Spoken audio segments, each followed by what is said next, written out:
So it's Friday, and that means Colorado's best attorney, Phil Harding, is here. Thanks for joining us, sponsoring this segment. Always nice to see you.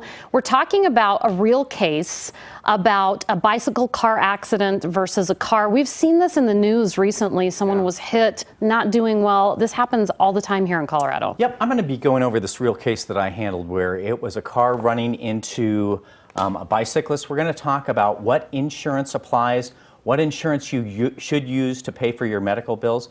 Interesting case. Yeah, so if a car runs into a pedestrian or bicyclist, whose insurance covers what?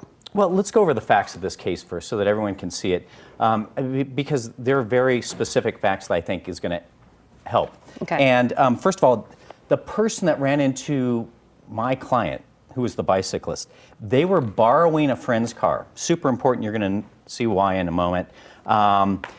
The bicyclist, my client, got a broken femur, off work for 2 months, and there were $70,000 in medical bills. Wow.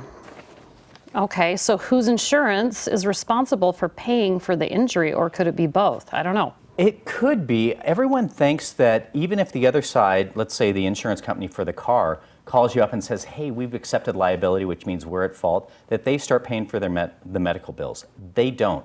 Remember, they write one check and only one check at the very end. So don't send your medical bills to the other side. What happens is you need to use your own health insurance to pay for your medical bills, or use Medicaid or Medicare, because that's health insurance as well. The next thing that we're going to talk about after that is stacking of insurance, if you want to go over that. Okay, so you've always talked about stacking of insurance. This protects you before something like this happens, right? Well, and it protects you when something like this happens. So let's talk about the stacking of insurance and why this is so important that someone was borrowing someone's car.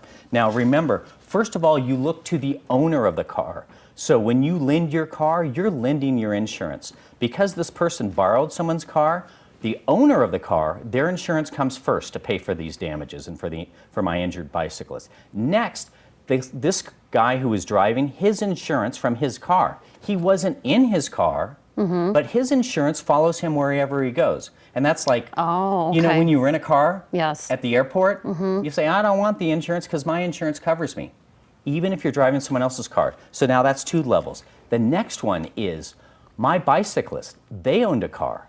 I know they weren't in a car, but their uninsured, underinsured covers them. Isn't that weird? That is really weird. So since health insurance paid for the medical billings, do you have to then pay them back? How does that work?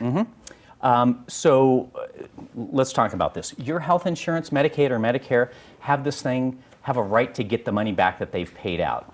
And if you've ever looked at bills that come from your health insurance, it's going to show a billed amount and a paid amount.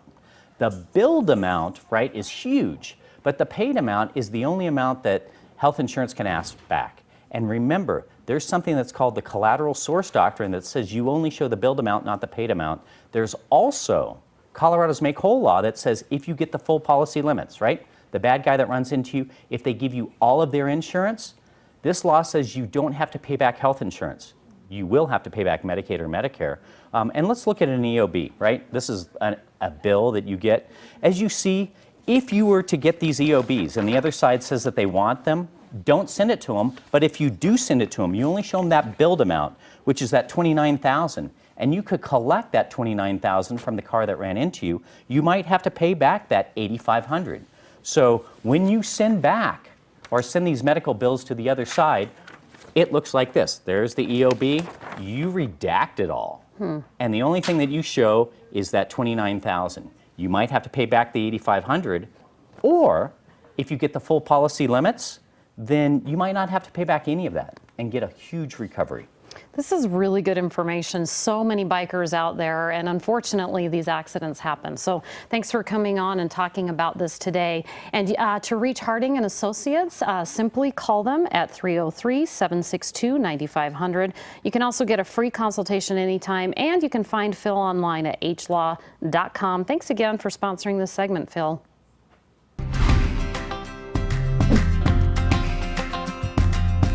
Vacation. We're hooking you up with a Cabo vacation. How low can you go? That's my question for you this morning. It's all inclusive. You can find it on our website. We're going to tell you more about this deal. That's coming up next.